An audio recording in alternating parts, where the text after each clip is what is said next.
ಎಲ್ಲರಿಗೂ ನಮಸ್ಕಾರ. ಇವತ್ತು ನಾವು ಲೂಕನ ಸುವಾರ್ತೆಯ ಒಂದು ಚಿಕ್ಕ ಆದರೆ ತುಂಬಾನೇ ಪ್ರಮುಖವಾದ ಭಾಗವನ್ನ ಸ್ವಲ್ಪ ಆಳವಾಗಿ ನೋಡೋಣ ಅಂತ ಇದ್ದೀವಿ. ಅಧ್ಯಾಯ 11 ವಚನ 27 ಮತ್ತು 28. ಹೌದು, ಕೇವಲ 2 ವಚನಗಳು. ನಮ್ಮತ್ರ ಇರೋ ಆಕರಗಳು ಇದರ ವಿಶ್ಲೇಷಣೆ, ಹಿನ್ನೆಲೆ ಎಲ್ಲವನ್ನೂ ಕೊಡುತ್ತೆ. ಇದರ ಬಗ್ಗೆ ನಾವೇ ಸ್ವತಃ ಹೇಗೆ ಯೋಚಿಸಬಹುದು ಅಂತನೂ ಕೆಲವು ಅಂಶಗಳಿವೆ. ಇದು ನಿಜಕ್ಕೂ ಒಂದು ಆಸಕ್ತಿಕರವಾದ ಭಾಗ.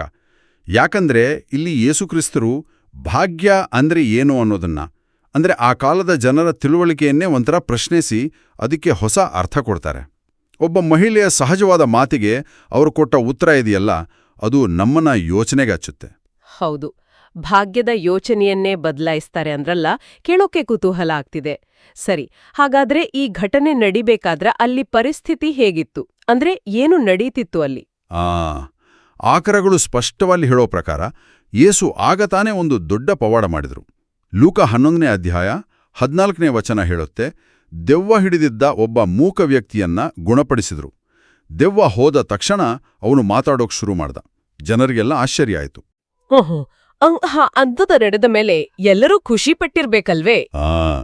ಎಲ್ಲರೂ ಅಲ್ಲ, ಅಲ್ಲೇ ಸಮಸ್ಯೆ ಶುರುವಾಗಿದ್ದು. ನಮ್ಮ ಆಕರಗಳು ಹೇಳೋ ಹಾಗೆ ಕೆಲವರು ಬೆರಗಾದ್ರು, ನಿಜ. ಆದರೆ 15ನೇ ವಚನದಲ್ಲಿದ್ದ ಹಾಗೆ ಇನ್ನೂ ಕೆಲವರು ಅವರು ಸಂಶಯಪಟ್ರು. ಇವನು ದೆವ್ವಗಳ ಅಧಿಪತಿ ಬೆಲ್ಜಬೂಲನ ಸಹಾಯದಿಂದ ದೆವ್ವ ಬಿಡಿಸ್ತಾನೆ ಅಂತ ಆರೋಪ ಮಾಡಿದ್ರು. ಅಬ್ಬಾ, ಅಂದ್ರೆ ದೇವರ ಶಕ್ತಿಯಲ್ಲ, ಬದಲಿಗೆ ಸೈತಾನನ ಶಕ್ತಿ ಅಂತ ದೂಷಿಸಿದ್ರು. ಇದಕ್ಕೆ ಯೇಸು ಹೇಗೆ ಪ್ರತಿಕ್ರಿಯಿಸಿದ್ರು? ಯೇಸು ಬಹಳ ತಾರ್ಕಿಕವಾಗಿ ಉತ್ತರ ಕೊಟ್ರು. ಒಂದು ರಾಜ್ಯ ತನ್ನಲ್ಲೇ ಒಡಕು ಉಂಟಾದ್ರೆ ಹೇಗೆ ನಿಲ್ಲುತ್ತೆ ಅಂತ ಕೇಳಿದ್ರು ಅಲ್ವಾ? ಹೌದು, ಅದೇ. ಸೈತಾನನೇ ಸೈತಾನನನ್ನ ವಿರೋಧಿಸಿದರೆ ಅವನ ರಾಜ್ಯ ಹೇಗೆ ನಿಲ್ಲುತ್ತೆ ಅಂತ ಕೇಳಿ ತಮ್ಮ ಅಧಿಕಾರ ದೆವ್ವದಿಂದಲ್ಲ, ಬದಲಿಗೆ ದೇವರ ಬೆರಳಿನಿಂದ ಅಂದ್ರೆ ದೇವರಾತ್ಮನಿಂದ ಬಂದಿದೆ ಅಂತ ಸ್ಥಾಪಿಸ್ತಾ ಇದ್ರು. ಆ ಒಂದು ಗಂಭೀರ ಚರ್ಚೆ ನಡೀತಿರುವಳ್ಳೆ ಹಾಗೆ ಆ ಮಹಿಳೆಯ ಧ್ವನಿ ಕೇಳಿಸಿದ್ದು. ಹೌದು. ಆ ವಾದವಿವಾದದ ಮಧ್ಯೆ ಬಹುಶಃ ಯೇಸುವಿನ ಮಾತು, ಅವರ ಪ್ರಭಾವ, ಆ ಪವಾಡ ಎಲ್ಲದರಿಂದ ತುಂಬಿ ಹೋಗಿ ಗುಂಪಲ್ಲಿದ್ದ ಒಬ್ಬ ಮಹಿಳೆ ಜೋರ ಕೂಗಿದ್ಲು, ನಿಮ್ಮನ್ನು ಹೊಟ್ಟೆಯಲ್ಲಿ ಹೊತ್ತು ನಿಮಗೆ ಹಾಲುಣಿಸಿದ ತಾಯಿ ಭಾಗ್ಯವಂತೆ ಅಂತ. ಇದು ಆ ಕಾಲದ ಸಂಸ್ಕೃತಿಗೆ ಹೋಲಿಸಿದ್ರೆ ಒಂದು ದೊಡ್ಡ ಗೌರವದ ಮಾತು ಅಲ್ವಾ? ಒಬ್ಬ ಶ್ರೇಷ್ಠ ಮಗನ ಇದ್ರೆ ಆ ತಾಯಿಯನ್ನ ಹೀಗೆ ಹೊಗಳುವುದು ಸಹಜ. ಖಂಡಿತವಾಗಿಯೂ. ಅಂದಿನ ಯಹೂದಿ ಸಂಸ್ಕೃತಿಯಲ್ಲಿ ಮಗನ ಯಶಸ್ಸು, ಅವನ ಹಿರಿಮೆ ಎಲ್ಲವೂ ಅವನ ತಾಯಿಗೆ ದೊಡ್ಡ ಗೌರವ ತರುತ್ತಿತ್ತು. ಆ ಮಹಿಳೆ ಯೇಸುವಿನ ಶ್ರೇಷ್ಠತೆಯನ್ನ ನೋಡಿ ಆತನ ತಾಯಿಯನ್ನ ಅಂದ್ರೆ ಮೇರಿಯನ್ನ ಆ ದೈಹಿಕ ಸಂಬಂಧದ ಮೂಲಕ, ತಾಯ್ತನದ ಮೂಲಕ ಹೊಗಳ್ತಾ ಇದ್ದಾಳೆ. ಅವಳ ದೃಷ್ಟಿಯಲ್ಲಿ ಅದೇ ಪರಮಭಾಗ್ಯ. ಇಲ್ಲಿಯವರೆಗೆ ಎಲ್ಲವೂ ಸಹಜವಾಗೇ ಇದೆ. ಆದ್ರೆ ಯೇಸು ಕೊಟ್ಟ ಉತ್ತರ ಇದೆಯಲ್ಲ, ಅದು ನಿಜಕ್ಕೂ ಆಶ್ಚರ್ಯಕರ. ಅವರು ಆಕೆಯ ಮಾತನ್ನ ತಳ್ಳಿ ಹಾಕ್ಲಿಲ್ಲ, ಆದ್ರೆ ಗಮನವನ್ನೇ ಬೇರೆ ಕಡೆ ಸೆಳೆದ್ರು. ಹೌದು, ಇದು ಬಹಳ ಮುಖ್ಯವಾದ ತಿರುವು. ಯೇಸು ಆ ಮಹಿಳೆಯ ಭಾವನೆಯನ್ನ ಅಲ್ಲಗಳೆಯಲಿಲ್ಲ, ಮೇರಿಯ ಸ್ಥಾನವನ್ನ ಕಡಿಮೆ ಮಾಡಲಿಲ್ಲ. ಆದ್ರೆ ಭಾಗ್ಯ ಅಂದ್ರೆ ಏನು ಅನ್ನೋದನ್ನ ಒಂದು ಉನ್ನತ ಮಟ್ಟಕ್ಕೆ ತಗೊಂಡು ಹೋದ್ರು. ಅವರು ಹೇಳಿದ್ದು, ಅದಕ್ಕಿಂತಲೂ ದೇವರ ವಾಕ್ಯವನ್ನು ಕೇಳಿ ಅದನ್ನು ಅನುಸರಿಸುವವನು ಹೆಚ್ಚು ಭಾಗ್ಯವಂತನು. ಅದಕ್ಕಿಂತಲೂ ಹೆಚ್ಚು ಭಾಗ್ಯವಂತನು. ಈ ಮಾತು ಗಮನಿಸಬೇಕು. ಅಂದ್ರೆ ತಾಯಿಯಾಗುವ ದೈಹಿಕ ಸಂಬಂಧಕ್ಕಿಂತ ಶ್ರೇಷ್ಠವಾದ ಭಾಗ್ಯ ಇನ್ನೊಂದಿದೆ ಎಂದು ಹೇಳ್ತಿದ್ದಾರೆ ಯೇಸು. ನಿಖರವಾಗಿ ಯೇಸು ಇಲ್ಲಿ ಒಂದು ಸ್ಪಷ್ಟವಾದ ವ್ಯತ್ಯಾಸವನ್ನ ತೋರಿಸ್ತಾ ಇದ್ದಾರೆ. ಆ ಮಹಿಳೆ ಭಾಗ್ಯವನ್ನ ರಕ್ತ ಸಂಬಂಧದಲ್ಲಿ, ಹುಟ್ಟಿನಲ್ಲಿ ಕಂಡ್ರೆ, ಯೇಸು ಅದನ್ನ ಆಧ್ಯಾತ್ಮಿಕ ಕ್ರಿಯೆಯಲ್ಲಿ, ದೇವರ ಜೊತೆಗಿನ ಸಂಬಂಧದಲ್ಲಿ ಕಾಣ್ತಾ ಇದ್ದಾರೆ. ಅವರ ಪ್ರಕಾರ ನಿಜವಾದ, ಇನ್ನು ಶ್ರೇಷ್ಠವಾದ ಭಾಗ್ಯ ಅಂದ್ರೆ ಅದು ದೇವರ ವಾಕ್ಯಕ್ಕೆ ಸ್ಪಂದಿಸುವುದರಲ್ಲಿದೆ. ಸರಿ, ಹಾಗಾದ್ರೆ ಈ ಹೆಚ್ಚು ಭಾಗ್ಯವಂತ ಸ್ಥಿತಿಯನ್ನ ಪಡೆಯೋಕೆ ಯೇಸು ಹೇಳೋ ದಾರಿ ಯಾವುದು? ಅವರು ಕೇಳುವುದು ಮತ್ತು ಅನುಸರಿಸುವುದು ಅಂತ 2 ಕ್ರಿಯೆಗಳನ್ನ ಹೇಳಿದ್ರಲ್ವಾ, ಅದನ್ನ ಸ್ವಲ್ಪ ವಿವರಿಸ್ತೀರಾ? ಖಂಡಿತ. ಮೊದಲನೇದು ದೇವರ ವಾಕ್ಯವನ್ನು ಕೇಳುವುದು. ಇದು ಸುಮ್ಮನೆ ಕಿವಿಗೆ ಬೀಳೋದಲ್ಲ. ಆಕಾರಗಳು ಹೇಳೋ ಹಾಗೆ ಇದು ಹೇಗೆ ಅಂದ್ರೆ ಗಮನ ಕೊಟ್ಟು ಕೇಳೋದು, ತೆರೆದ ಮನಸ್ಸಿನಿಂದ ಸ್ವೀಕರಿಸೋದು, ಅದರ ಅರ್ಥವನ್ನ ಗ್ರಹಿಸೋಕೆ ಪ್ರಯತ್ನಿಸೋದು, ಆ ಸತ್ಯ ನಮ್ಮೊಳಗೆ ಇಳಿಯೋಕೆ ಬಿಡೋದು. ಅಂದ್ರೆ ಸುತ್ತ ಎಷ್ಟೇ ಗದ್ದಲ ಇದ್ರೂ ಆ ದೇವರ ಧ್ವನಿಗೆ ಕಿವಿಗೊಡೋದು, ಅದನ್ನ ಗುರುತಿಸೋದು ಅಂಟನಾ? ಹೌದು. ಮತ್ತು 2ನೇ ಹೆಜ್ಜೆ ಅದನ್ನು ಅನುಸರಿಸುವುದು ಅಥವಾ ಕೈಕೊಳ್ಳುವುದು. ಇದು ಕೇಳೋದ್ಕಿಂತ ಒಂದು ಹೆಜ್ಜೆ ಮುಂದೆ. ನಾವೇನನ್ನ ಕೇಳಿ ತಿಳಿದುಕೊಂಡೆವೋ ಒಪ್ಪುಕೊಂಡೆವೋ ಅದನ್ನ ನಮ್ಮ ಜೀವನದಲ್ಲಿ ನಮ್ಮ ನಡವಳಿಕೆಯಲ್ಲಿ ತೋರಿಸೋದು. ಇದು ಬರೀ ತಲೆ ಆಡಿಸೋದಲ್ಲ, ಇದು ಜೀವನದಲ್ಲಿ ಅಳವಡಿಸಿಕೊಳ್ಳೋದು. ಹಾ ಅಂದ್ರೆ ಬರೀ ತಿಳಿದುಕೊಳ್ಳೋದಲ್ಲ, ಬದಲಾಗಿ ಜೀವನವನ್ನೇ ಬದಲಾಯಿಸುವ ಕ್ರಿಯೆ. ನೀವು ಹೇಳಿದ ಹಾಗೆ ಕೇಳೋದು ಮತ್ತು ಅನುಸರಿಸೋದು ಇವೆರಡೂ ಸೇರಿದಾಗ್ಲೇ ಆ ಹೆಚ್ಚಿನ ಭಾಗ್ಯ ಸಿಗೋದು. ಅದು ಸರಿ. ಯೇಸು ಎರಡೋನು ಒಟ್ಟಿಗೆ ಹೇಳ್ತಾರೆ. ಕೇವಲ ಕೇಳಿದ್ರೂ ಸಾಲ್ದು, ಕೇವಲ ಪಾಲಿಸಿದ್ರೂ ಏನನ್ನ ಪಾಲಿಸ್ತಾ ಇದ್ದೀವಿ ಅಂತ ತಿಳಿದೇ ಸಾಲ್ದು. ಕೇಳಿ ಅರ್ಥ ಮಾಡ್ಕೊಂಡು ಪಾಲಿಸಬೇಕು. ಇದೇ ದೇವರೊಂದಿಗೆ ಜೀವಂತ ಸಂಬಂಧ.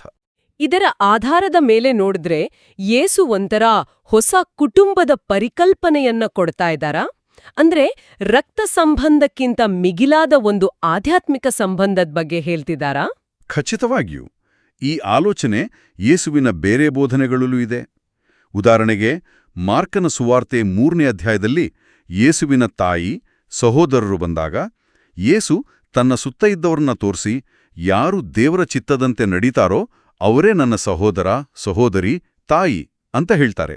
ಓ, ಹಾಗಾದ್ರೆ ಲೂಕ 11:28ರಲ್ಲಿ ಯೇಸು ಹೇಳಿದು ಮೇರಿಯನ್ನ ಕಡೆಗಣಿಸೋ ಮಾತಲ್ಲ, ಬದಲಿಗೆ ಆಕೆಯ ನಿಜವಾದ ಭಾಗ್ಯ ಯಾವುದು ಅಂತ ಸ್ಪಷ್ಟಪಡಿಸೋ ಮಾತು ಅಲ್ವಾ? ಹೌದು, ಅದು ಬಹಳ ಮುಖ್ಯವಾದ ವಿಚಾರ. ಯೇಸು ಮೇರಿಯನ್ನ ಅಗೌರವಿಸ್ತಾ ಇಲ್ಲ. ನಿಜ ಹೇಳ್ಬೇಕಂದ್ರೆ ಲೂಕನ ಸುವಾರ್ತೆ ಶುರುವಲ್ಲೇ ದೇವದೂತ ಮೇರಿಗೆ ದೇವರ ಅನುಗ್ರಹ ಹೊಂದಿದವಳೇ ಅಂತಾನೆ.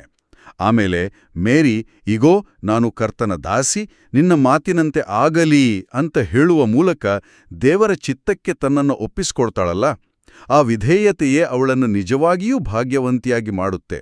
ಹಾಗಾಗಿ ಯೇಸುವಿನ ಈ ಮಾತು ಮೇರಿಯ ಭಾಗ್ಯ ಕೇವಲ ತಾಯ್ತನದಿಂದಲ್ಲ, ಮುಖ್ಯವಾಗಿ ಅವಳ ನಂಬಿಕೆ ಮತ್ತು ವಿಧೇಯತೆಯಿಂದ ಬಂದಿದೆ ಅಂತ ಹೇಳುತ್ತೆ.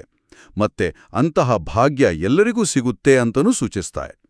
ಇದು ವಿಷಯವನ್ನ ಇನ್ನೂ ಚೆನ್ನಾಗಿ ಅರ್ಥ ಮಾಡಿಸುತ್ತೆ. ಹಾಗಾದ್ರೆ ಈ ಚಿಕ್ಕ ಸಂಭಾಷಣೆಯ ಒಟ್ಟಾರೆ ಸಂದೇಶ ಏನು? ನಾವು ಕಲಿಬೇಕಾದ ಮುಖ್ಯ ಪಾಠ ಏನು?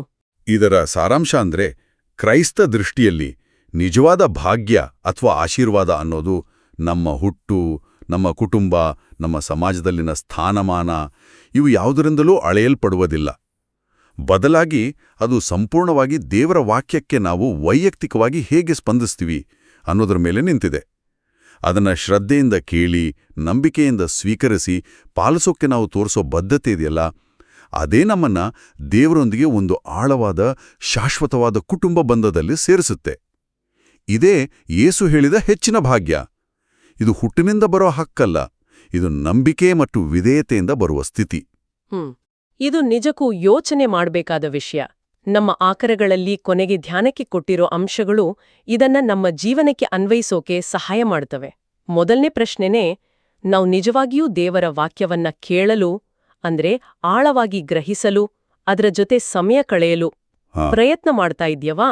ಹೌದು, ಇದು ಇವತ್ತಿನ ಜಗತ್ತಿನಲ್ಲಿ ದೊಡ್ಡ ಸವಾಲಲ್ವಾ? ಎಷ್ಟು ಗದ್ದಲ, ಎಷ್ಟು ಡಿಸ್ಟ್ರಾಕ್ಷನ್ಸ್. ಅಷ್ಟೆಲ್ಲದರ ಮಧ್ಯ ಆ ಒಂದು ಶಾಂತವಾದ ಸ್ವರಕ್ಕೆ ಕಿವಿಗೊಡೋಕೆ ನಾವು ಪ್ರಜ್ಞಾಪೂರ್ವಕವಾಗಿ ಪ್ರಯತ್ನ ಮಾಡಬೇಕಾಗುತ್ತೆ. ಅದನ್ನ ಬರೀ ಭಾನುವಾರಕ್ಕೆ ಸೀಮಿತ ಮಾಡದೆ ದಿನನಿತ್ಯದ ಜೀವನದಲ್ಲಿ ಹೇಗೆ ತರಬಹುದು?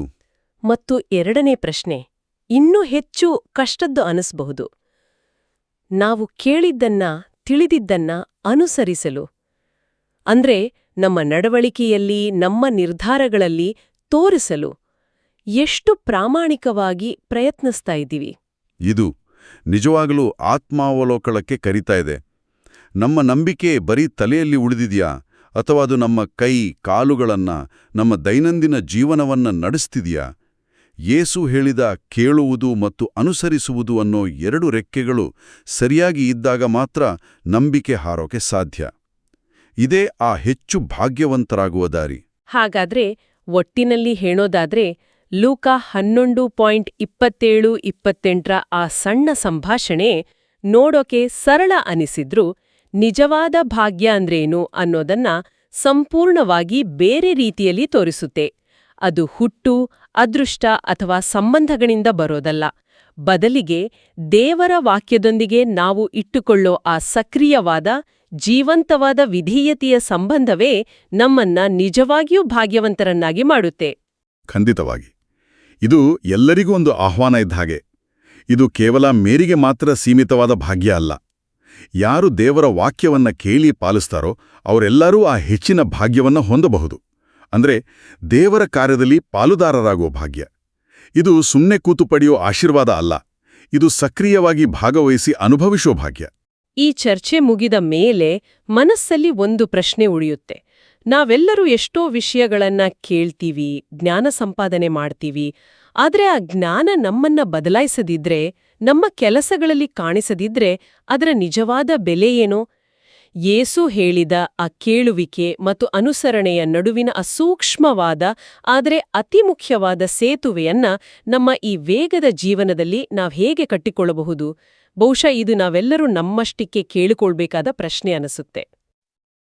ಪ್ರಿಯರೇ, ಈ ಚಾನೆಲ್ ಅನ್ನು ಸಬ್ಸ್ಕ್ರೈಬ್ ಮಾಡಿ ಪ್ರತಿದಿನ ದೇವರ ವಾಕ್ಯವನ್ನು ಆಲಿಸುತ್ತಾ ಅದನ್ನು ಇತರರೊಂದಿಗೆ ಹಂಚಿಕೊಳ್ಳಲು ನಮಗೆ ನೆರವಾಗಿರಿ. ಧನ್ಯವಾದಗಳು.